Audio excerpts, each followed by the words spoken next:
Bueno, pues yo les voy a hablar sobre la calidad del agua de Laguna de Bacalar. Me parece muy bien que ya las ponencias que me antecedieron, ay, no sé por qué se va cambiando, disculpen. Este, explicaron varios de los aspectos que tienen que ver con los conceptos de calidad del agua y pues cosas que nos sirven ahorita para entender varias de las cosas que les voy a mencionar enseguida. Yo he trabajado ya por varios años en Laguna de Bacalar. El antecedente de el monitoreo de calidad del agua que hemos realizado en Ecosur viene de 2010 con un proyecto de indicadores de calidad del agua que se hizo para 7 lagunas costeras y continentales del estado de Quintana Roo, en donde participamos investigadores de Ecosur, de Sinvestap y de la Universidad de Quintana Roo. Dentro de estas 7 lagunas se monitoreó y se le correspondió a Ecosur monitorear la laguna de Bacalar. En ese 2010, al igual que en las otras lagunas, simultáneamente medimos durante la temporada de secas y lluvias la calidad del agua y de los sedimentos y también algunos indicadores, bioindicadores como fueron nemátodos en sedimentos. En ese momento el diseño se realizó para posteriormente presentar un plan de monitoreo a largo plazo para cada uno de estos 7 cuerpos lagunares. Para Laguna de Bacalar se colectaron muestras en 30 sitios a lo largo de la laguna hasta antes de llegar a los rápidos. De ahí se generó información muy valiosa que nos permitió establecer, calcular índices tróficos, ver algunos aspectos de calidad de los sedimentos también con hidrocarburos del petróleo, plaguicidas organoclorados, y empezamos a observar algunos patrones espaciales y temporales que podían presentarse en el sistema. Eran los primeros datos que se tenían de ese tipo para la laguna y posteriormente, porque esta información fue muy valiosa e interesante, lo que empezamos a encontrar ahí, retomamos ya de manera particular en Ecosur continuar con el monitoreo de la calidad del agua a partir de 2017, donde se tomaron 15 de los 30 sitios que habíamos monitoreado en 2010 y ahí todavía abarcamos solamente la laguna de Bacalar. Eh, Monitoreamos ahí la temporada de secas, lluvias y nortes, y ahí empezamos a trabajar también con la evaluación de biomarcadores de estrés por exposición a contaminantes en el caracol chivita y midiendo también algunos contaminantes en los sedimentos, además de la parte de calidad del agua. En base a lo que nosotros empezamos a ya revisar como a lo largo del tiempo en esas variaciones espaciales y estacionales, vimos la importancia de la función que estaba teniendo la dirección de flujo de los rápidos y que ya se mencionó en las ponencias anteriores, en donde pues está descargando en realidad agua con dirección norte, o sea, de sur a norte de la laguna de Bacalar, y que ayuda a caracterizar y explicar bastante bien algunos de los comportamientos de la dinámica de los nutrientes que nosotros estábamos midiendo o de los diversos indicadores que estábamos monitoreando. Porque también hay que considerar que los parámetros que ya se describieron con bastante claridad en otras de las ponencias, de los nutrientes y otros elementos que se miden para caracterizar la calidad del agua, también tenemos que tener en mente que son parámetros que están naturalmente en el ambiente y que se generan también por diferentes procesos del sistema como tal. Entonces, por ejemplo, cuando nosotros medimos índices tróficos, que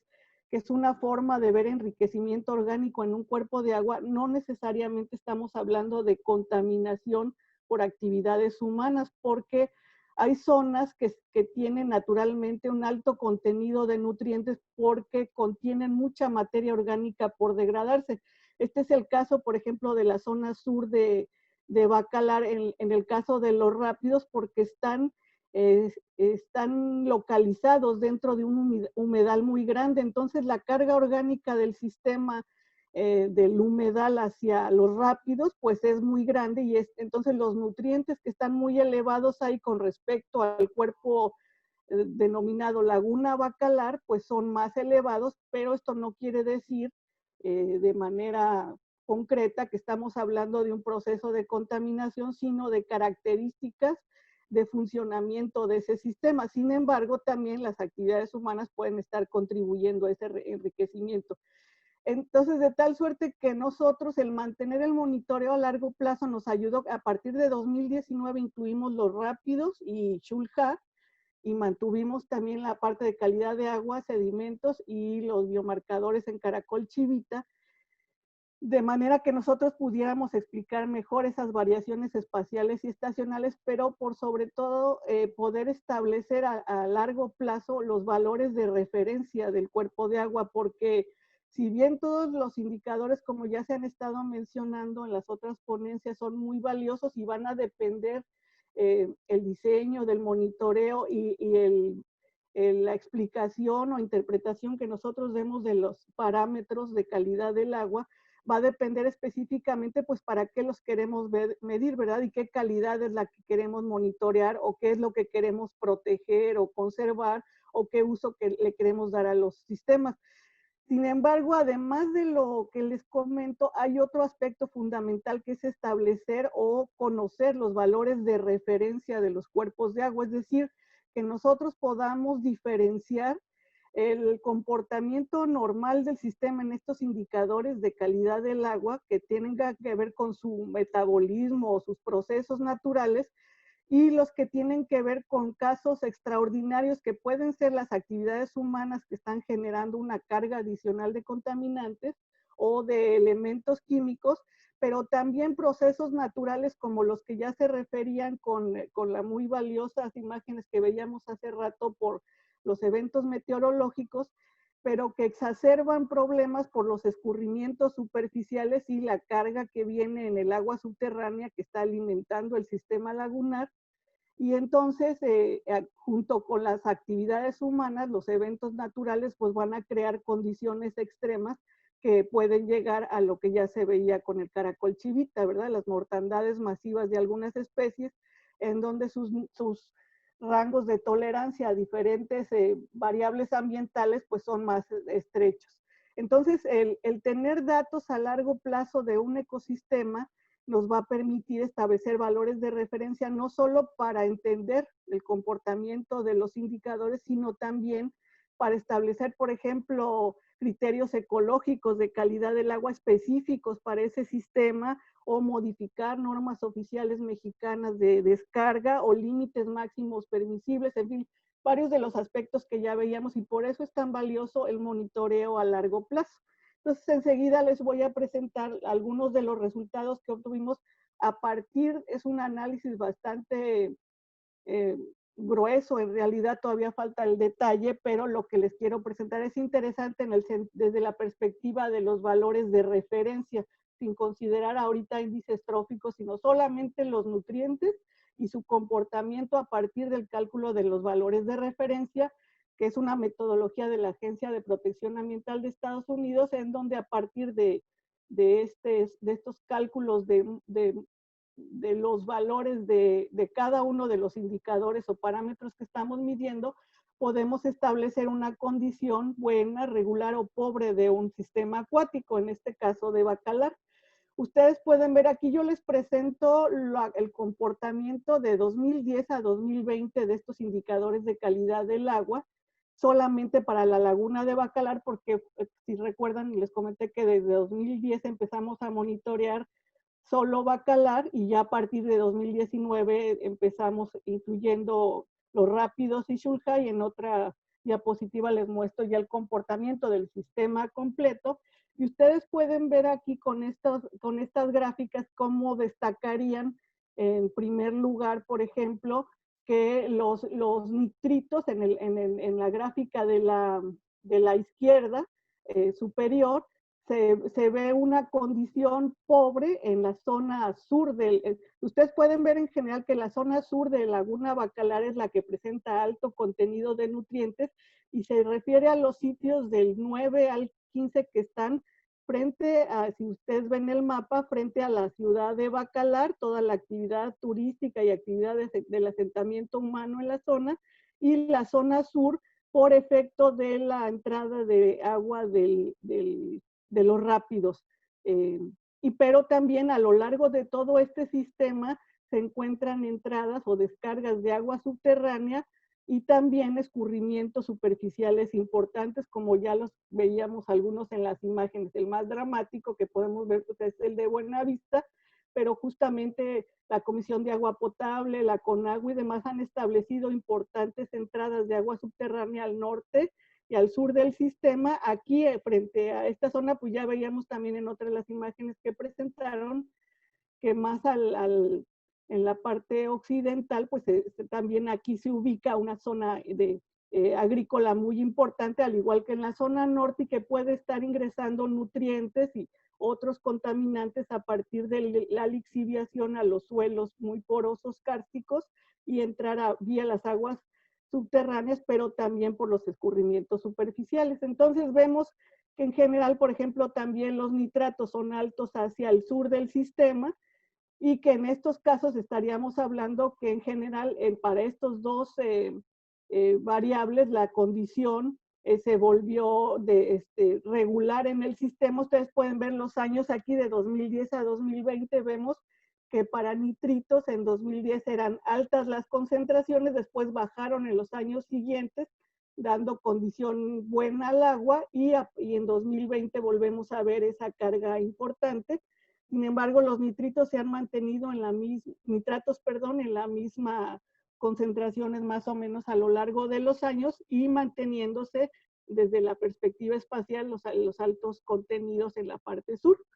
El amonio, ustedes ven aquí un brinco importante para 2020. También es importante aclararles que de 2020 los datos que tenemos son para la laguna de Bacalar solamente de octubre, porque por la pandemia nosotros no pudimos realizar el muestreo correspondiente a la temporada de lluvias en julio, que era justamente cuando estaba lo más fuerte de los escurrimientos por el evento de Cristóbal,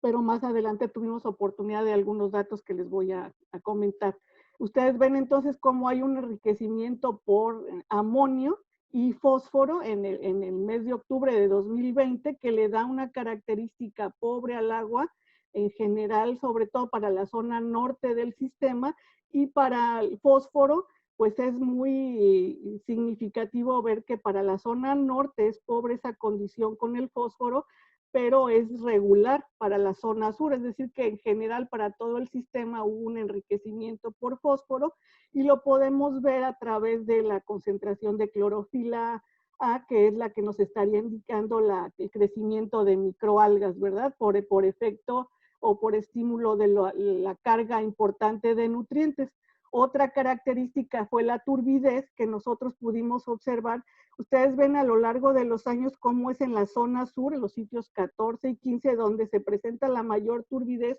por efecto del ingreso de agua de la zona de los rápidos y por las actividades que se realizan en la zona, porque es además una zona más somera que en la parte centro y norte de la laguna, y de esta manera hay mayor resuspensión de sedimentos. Pero como pueden ustedes ver con la gráfica en negro, es como la turbidez aumentó de manera importante durante octubre de 2020, que es cuando nosotros la pudimos medir, es decir, que se mantuvo una turbidez elevada, que seguramente fue mucho mayor en los meses anteriores por las imágenes que nos compartía recién. Entonces vemos cómo al norte del sistema es justamente donde hubo el mayor aporte de estos sólidos suspendidos vía estos escurrimientos superficiales y subterráneos que se observan a partir de la turbidez. Ahora, cuando tomamos en cuenta el sistema completo y solo podemos comparar de 2019 a 2020, porque es a partir de donde tuvimos datos para los rápidos y Schulze, ustedes pueden ver cómo hacia el sur del sistema los nitratos y los nitritos son los que están en mayores concentraciones, y lo mismo que el fósforo.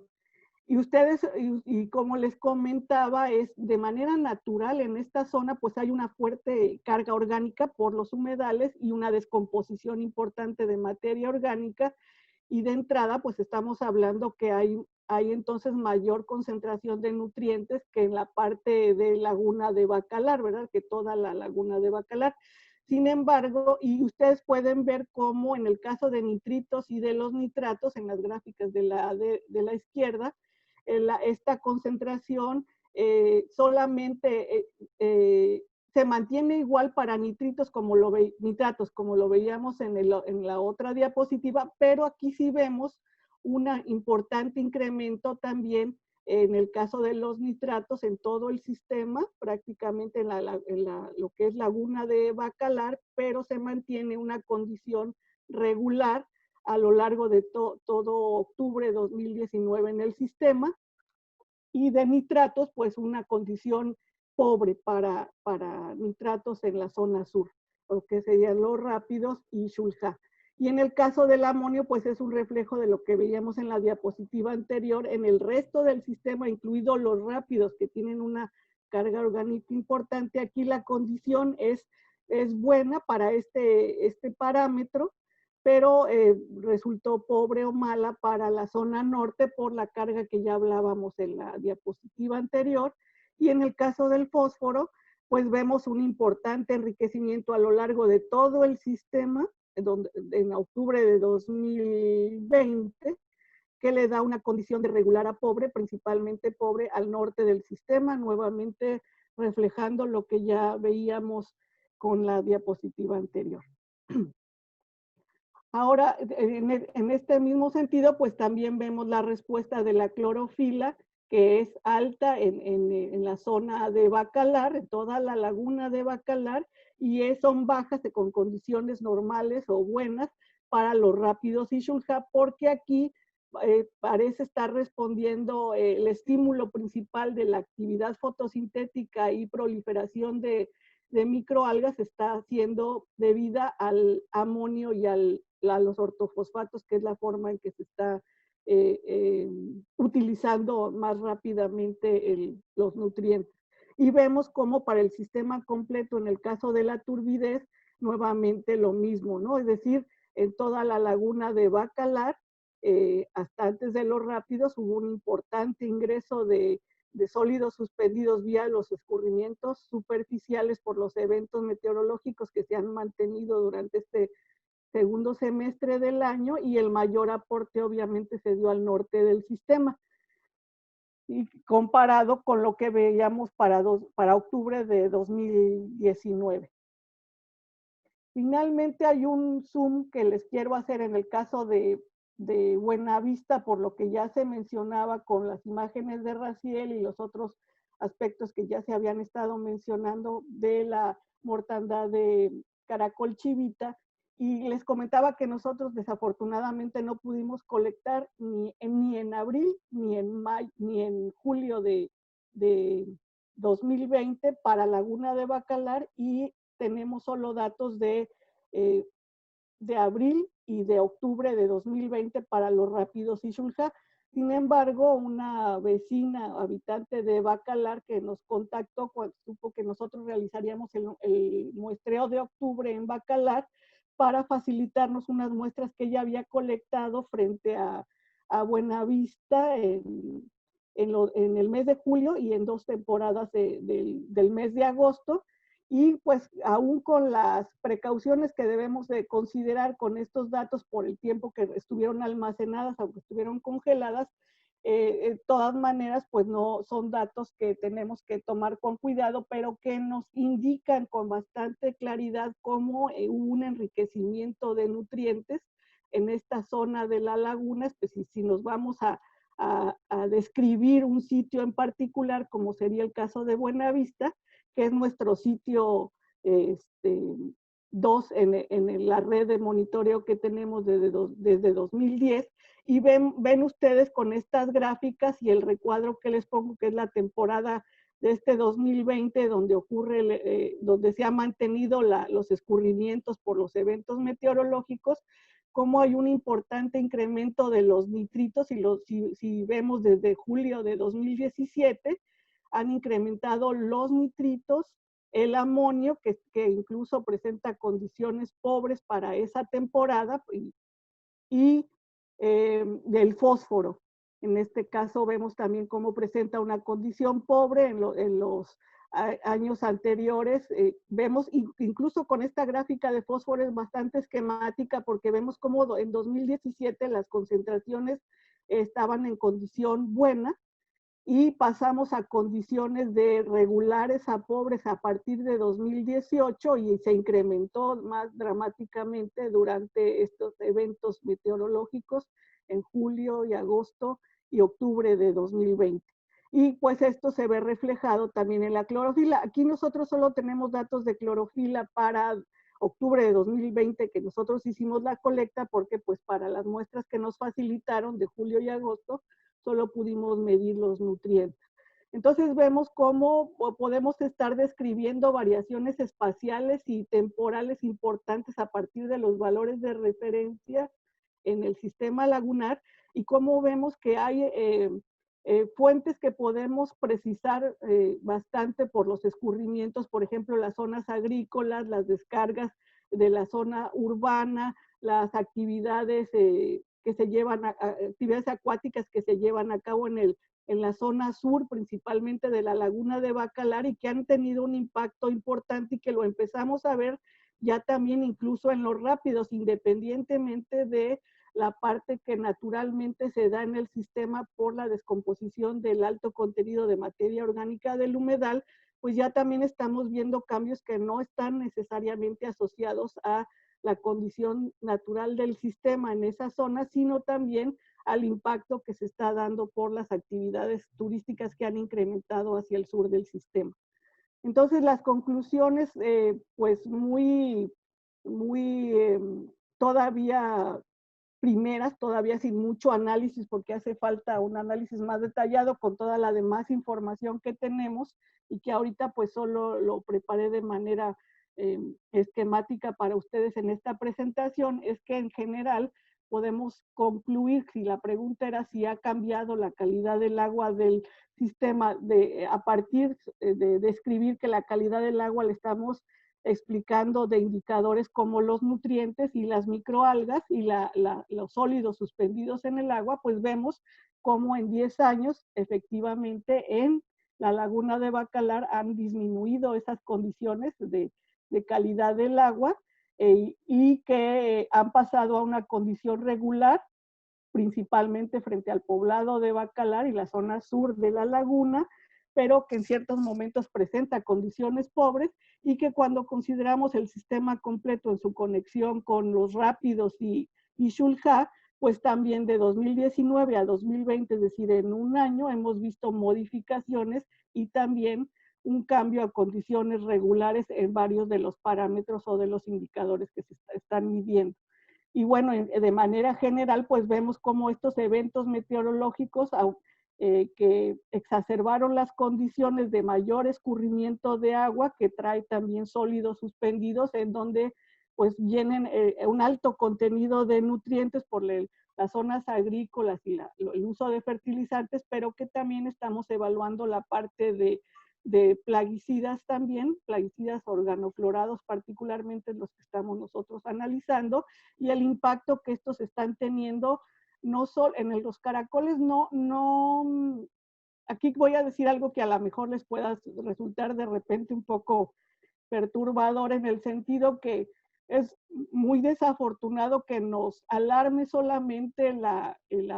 mala condición de la calidad del cuerpo de agua de Laguna Bacalar, porque vimos un cambio en la coloración del agua o porque vimos una mortandad masiva de caracoles, pero les quiero comentar que los biomarcadores que nosotros medimos en los caracoles se les llama biomarcadores de aviso temprano porque nos están avisando desde valores de niveles bioquímicos y fisiológicos de ciertos parámetros de mecanismos de desintoxicación que tienen los organismos para lidiar con la contaminación y cómo esos son como indicadores silenciosos de algo que se va presentando a largo plazo, que los problemas de contaminación están más asociados a la contaminación crónica que a la aguda, por ejemplo, en este caso que se presentó por el evento de escurrimientos masivos. Es decir, nosotros tenemos que tener indicadores a largo plazo que nos estén avisando con mucha anticipación pequeños cambios para modificar condiciones de uso del ecosistema, en este caso del cuerpo lagunar, pero también de los sistemas asociados, como ya se hablaba hace un momento con Melanie, efectivamente todo lo que estamos haciendo alrededor no tiene que ver solamente con la orilla de la laguna de Bacalar. Sí pensamos que además estamos hablando de ríos subterráneos que vienen de distancias muy grandes y que el impacto o los efectos que estamos midiendo en la laguna pueden no ser necesariamente de la zona cercana al sistema o principalmente por eso, sino asociado a todo lo que va trayendo en el camino de áreas mucho más extensas. Debemos estar hablando ya a nivel de cuenca y de escalas más grandes para poder realmente tener un impacto importante sobre la conservación del ecosistema. Eso sería todo. Muchas gracias.